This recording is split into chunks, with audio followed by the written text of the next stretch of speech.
Okay बेटा, next very important is intensity of radiation. ठीक है, ये आपको न्यूमेरिकल्स में बहुत जरूरी है, आपको आना चाहिए, इवन कॉन्सेप्ट के लिए भी। ठीक है, तो इसे अच्छे से समझना। ये हमने इलेक्ट्रोमैग्नेटिक वेव्स में भी किया हुआ है। तो energy intensity of a radiation क्या होती है बेटे? Energy per unit area per unit time. It is the intensity क्या होती है? It is the energy carried by the radiation per unit area per unit time. Energy incidenting per unit area per unit time. तो इसको हम देखो, अगर इसे ध्यान से देखो तो ये क्या बना बेटे? एनर्जी बाय टाइम क्या होती है? पावर। क्या होती है? पावर। तो पावर पर यूनिट एरिया भी बन गया बेटा। तो इंटेंसिटी के दो फॉर्मूले हैं जो हमने आगे एक्सपेंड करने हैं। पहले इसके यूनिट्स क्या बनेंगे? एनर्जी के यूनिट क्या होते हैं? जूल पर मीटर स्क्वायर पर सेकेंड। एक तो ये यूनिट बने, और एक पावर के, पावर से क्या बनेंगे बेटे? वॉट पर मीटर स्क्वायर। इसे कई बार, इसी को हम कई बार एनर्जी फ्लक्स भी बोलते हैं। इसे क्या बोला जाता है? Energy flux. तो ये चीजें आनी चाहिए आपको। अब कोई और चीजें कुछ मानो कि इफ एन क्या है? Number of photons, number of photons incidenting. मानो कि टोटल नंबर ऑफ फोटोन्स किसी सरफेस पे जो इंसिडेंट कर रहे हैं वो कितने हैं? एन है। मान लो वो 10 है, 1000 है, 10⁶ है, वट एवर। ठीक। एच न्यू क्या है? H new energy carried by one photon.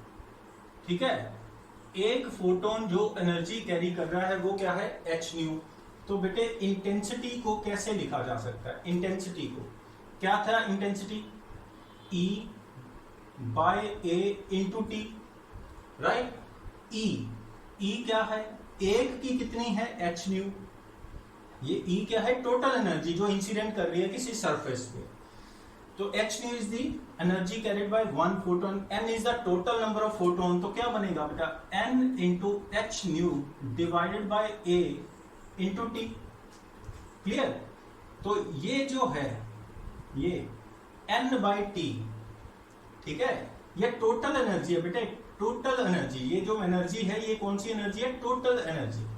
ठीक है, तो n बाई टी को मैं यहां पे कुछ नाम देने जा रहा हूं। n by t equal to capital N। ये क्या है? Number of photons per second या पर यूनिट टाइम जो इंसिडेंट करे, कितने सेकेंड में कितने फोटोन्स इंसिडेंट करे वो n है। तो this can be written as n into h nu by t. H nu की जगह पे आप E भी रख सकते हो। क्लियर है बेटा?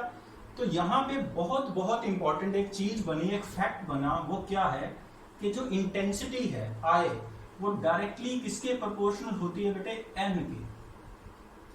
ठीक है, n क्या है? Number of photons incidenting per second. किसी सरफेस पे कितने फोटोन्स कितने सेकेंड में इंसिडेंट कर रहे हैं, दैट इज n। तो it means more the number of photons incidenting per second on a surface, more will be the intensity. More will be the intensity. Clear? एक और चीज भी हमने आगे पढ़नी है, पावर को भी लिखना आना चाहिए हमें। पावर की टर्म में भी आना चाहिए लिखना। तो पावर कैसे होती है? अब पावर को कैसे लिखा था बेटे? Energy per unit time. ठीक, तो एनर्जी ऑफ वन फोटोन किसके इक्वल है बेटे? एच न्यू के। ठीक है, और टोटल नंबर ऑफ फोटोन्स क्या है? स्मॉल लेटर n है, डिवाइडेड बाय t, है ना, टाइम। तो व्हाट इज दिस? ये क्या है? नंबर ऑफ फोटोन्स पर यूनिट टाइम। तो इसे मैंने किससे लिखा? n से। और h न्यू को क्या कहा? E क्या है? Energy of one photon. एक फोटोन की जो एनर्जी है that is E equal to h new.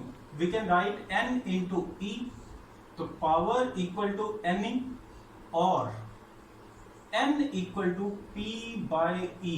Very very important question. इसके बेटे इस पोर्शन पे इस छोटे से कॉन्सेप्ट के ऊपर एनसीईआरटी में क्वेश्चन है और सीबीएसई में कंपटीशन में इसके बहुत बार क्वेश्चन है जो सिंपल लैंग्वेज में पूछे जाते हैं। बस आपने ध्यान क्या रखना है कि एन क्या है और ये एन क्या है, ठीक है। एन और कैपिटल एन में डिफरेंस आपको आना चाहिए।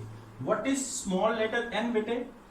ये है number of photons, number of photons, clear. और ये क्या है? Number of photons per second या पर यूनिट टाइम। मतलब एन क्या था? N by t. इसे याद रखना है, ठीक है।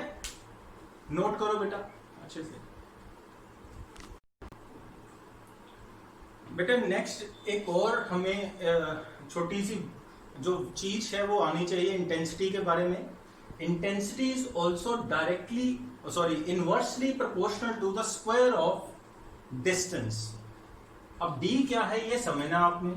व्हाट इज डी बेटे? Distance of source. सोर्स किसका? रेडिएशन का। Distance of source from the surface या मेटल सरफेस, ठीक है बेटा। सोर्स का distance from the metal surface, this is called d. तो इंटेंसिटी जो है वो inversely proportional to square of the distance होती है, ठीक है। तो आप खुद सोचो, इफ डी क्या करेंगे? डिक्रीज करेंगे, तो इंटेंसिटी क्या करेगी? इंटेंसिटी बढ़ेगी। अच्छा, इंटेंसिटी बढ़ने का मीनिंग क्या है बेटे? Number of photons. एक्चुअली इसे ऐसे लिखेंगे तो ज्यादा बेटर है। डी कम होगा तो जो नंबर ऑफ फोटोन्स वो क्या करेंगे? वो इंक्रीज करेंगे। Number of photons incidenting per second क्या करेंगे? इंक्रीज करेंगे। तो नंबर ऑफ फोटोन्स इंक्रीज करेंगे तो इंटेंसिटी भी क्या करेगी? इंक्रीज करेगी। तो इंटेंसिटी बढ़ाने का क्या तरीका है? कोई आपसे पूछे कि how we can increase the intensity, तो आपसे क्या पूछा कि इंटेंसिटी बढ़ाओ। इंटेंसिटी बढ़ाने के लिए आपको क्या बढ़ाना पड़ेगा? N, number of photons incidenting per second बढ़ाना पड़ेगा। अगर एन बढ़ाना है तो क्या करो? कहता है जो सोर्स है, सोर्स का डिस्टेंस फ्रॉम द सरफेस को कम करो। अब देखो इसको, मानो ये सरफेस है, ये कोई प्लेट है, क्लियर। अब इसके यहां पे मैंने कोई सोर्स रखा हुआ है, सोर्स ऑफ रेडिएशन। तो ये फोटोन को क्या कर रहा है? इंसिडेंट करवा रहा है ना। अब देखो ये जो फोटोन्स है ये पैकेट्स ऑफ एनर्जी है, तो ये ऐसे इंसिडेंट कर रहे हैं इसके ऊपर। अब देखो जब सोर्स बहुत दूर है तो बहुत सारे फोटोन्स क्या कर रहे हैं? वो सरफेस को बगैर टच किए हुए निकले जा रहे हैं, है ना। और बहुत जो कम है वो फोटोन्स इंसिडेंट कर रहे हैं। अब सोर्स को क्या करो? पास ले आओ। सोर्स को क्या कर दो बेटे? पास ले आओ। मानो मैं सोर्स को यहां ले आया। अब बताओ क्या इसकी जो टेंडेंसी है नंबर ऑफ फोटोन्स की ज्यादा इंसिडेंट करने की, क्या वो बढ़ेगी या कम होगी? वो बहुत तेजी से बढ़ेगी। अब देखो जो दूर जा रहे थे, जो इंसिडेंट नहीं कर रहे थे, वो भी क्या करेंगे? वो भी मैक्सिमम इसके ऊपर, हाँ अभी भी दूर जा रहे होंगे कुछ, पर जो पहले दूर से निकले जा रहे थे अब वो क्या करेंगे? सरफेस पे इंसिडेंट करेंगे। तो नंबर ऑफ फोटोन्स पर सेकंड क्या करेंगे? बढ़ेंगे। नंबर ऑफ फोटोन पर सेकंड बढ़ेंगे तो इंटेंसिटी जो इंसिडेंट कर रही है रेडिएशन की वो भी इंक्रीज होगी, क्लियर। तो हमने इंटेंसिटी इंक्रीज करने का क्या तरीका बताया बेटे? ये बहुत जरूरी है आपको आना। क्या है कि जो डिस्टेंस है, सोर्स का distance from the surface, from the metal surface, उसे क्या कर दो? डिक्रीज कर दो, क्लियर। ठीक है बेटा, इसे अच्छे से आपको आना चाहिए, इसे नोट करो। थैंक यू बेटा।